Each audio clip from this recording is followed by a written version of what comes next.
Army of Christ missions. I have a bone to pick with you.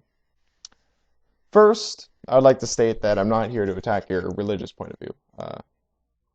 That's a completely separate argument in itself, seeing as though I'm an atheist. What I am here to talk to you about is your arguments that could be used by a secular person.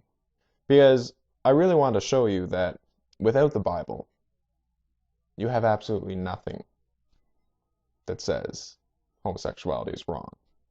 Now you start off with saying, love the sinner but not the sin. This is going along with the idea that homosexuality is a choice. Before I move on, I want you to pause right now and watch my story of my dealings with homosexuality. In the description on the side, it's entitled, Is Being Gay a Choice? And it's my story. I want you to pause and I want you to go watch that. Watch it with an open mind. Love the sinner, but not the sin. When it becomes apparent that the sin within the sinner is unchangeable, that it is a part of the sinner, when you say to them that you love them, but you hate their sin, you're saying that you hate an unchangeable facet of themselves. And so all this so-called sinner feels is your hate towards them. Now let's say, for example, for the sake of argument, that homosexuality is a choice.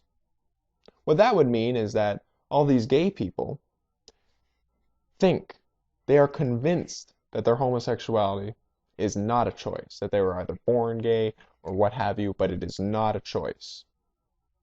And you're telling them that you love them, but you hate their sin. In their eyes, their sin within them is unchangeable. And therefore, yet again, all they feel is your hate. And you knowingly express this hate to them through the veil of love. And hate is very unchristian.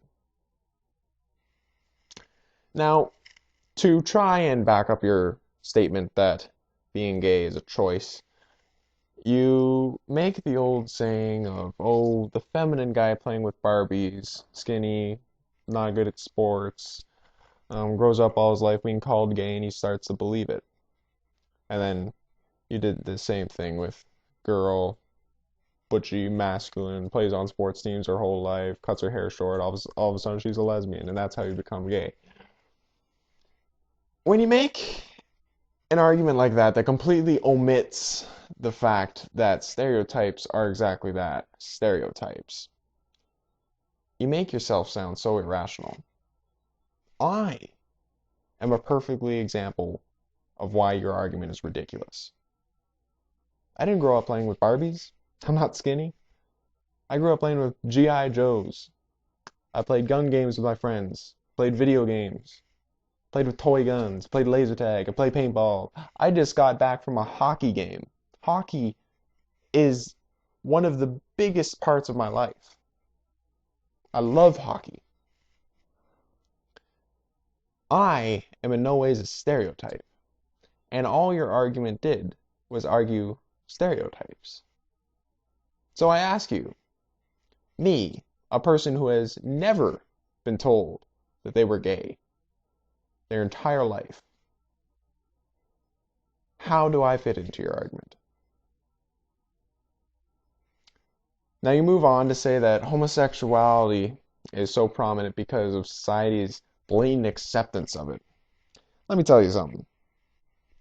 Most gay people nowadays come to terms with their homosexuality. Well, not necessarily come to terms, but they realize that they're gay in their teens. The teen atmosphere for homosexuality, in most cases, there are a few exceptions, but in most cases, is completely and utterly intolerant of homosexuality. If you're going to sit there and you're going to tell me that my high school says to me, you know what, Scott, if you were gay, better to you. You're still a good person. We'd still love you if you were gay. If you're going to tell me that that's what my high school tells me, you're completely oblivious to the world around you. Earlier this year, I literally sat 10 feet away from somebody who said, and I quote, All gays should be lined up and shot. That sentence puts images of the Holocaust in your mind, of Nazis lining up Jews and executing them. And yet nobody flinched. The teacher may have, but the teacher wasn't around. Nobody flinched. Some agreed. That is this so-called accepting society that I came to terms with my homosexuality in. Think about it. You also state that many people have changed from their homosexuality. Many in that sentence is a very, very relevant word in the eyes of the speaker. Because I wouldn't call 5% of the people who attend ex-gay ministries leaving them saying that they've changed and they are now straight. I wouldn't call that many. I wouldn't call 50% of that 5% coming to terms with their homosexuality 5 years after saying they were changed. I wouldn't call that many. Especially when you take into account the big picture. You're talking about a few thousand people who attend the ministries. Out of how many million people? How many million gay people? 6 billion people in the world, roughly 5% of them gay. Quick math. I'm stalling. That's about 50 million. I may be dead wrong, but it's about 50 million. You do 1,000 out of 50 million is less than 1/10%. Less than 1/10%. And you're saying that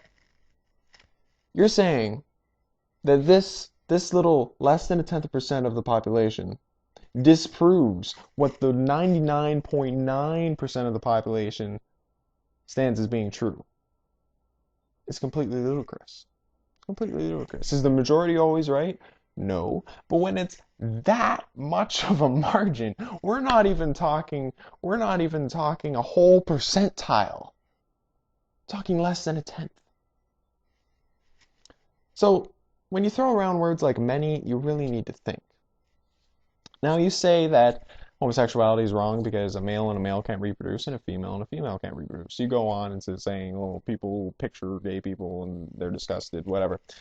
I'm not going to address that, but male and male can't reproduce, female and female can't reproduce. Now, if your point of view was that the only sex that is acceptable is penis to vagina, no contraceptives, and both people being fertile, because the only meaning for sex is procreation, then I do not have a single bone to pick with you. That's your belief, and by all means stick to it. The problem is, in most cases, and I'm assuming in your case, that's not what you believe.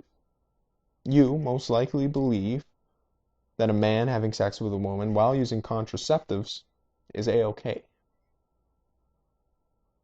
You see, it is this bigotry, this unjustifiable prejudice that is being exposed by that viewpoint. Now, you go on to say that no animals in the animal kingdom engage in homosexuality. You don't see 2 male animals going at it, you don't see 2 female animals going at it. And then you say, oh, and don't bring up penguins, don't bring up seahorses, don't bring up all these animals that do engage in homosexuality, they're just exceptions. That is literally like me sitting here and saying, humans don't engage in homosexuality. And then you saying, actually about 5% of the population is gay. And then me saying, oh, that's just an exception. That is literally what you just did. If you make an absolute statement that there is no homosexuality in nature, and then somebody brings you evidence that there is homosexuality in nature, your absolute statement is completely faulty. It is completely false. It is wrong. There is homosexuality in nature. There is evidence for it. To say that that's just an exception, that's void of logic. Completely void of reason. Now, you go on to say, I'm not here to attack homosexuals. I'm just sickened and disgusted that it's so easily accepted. It's not easily accepted. We've been over that.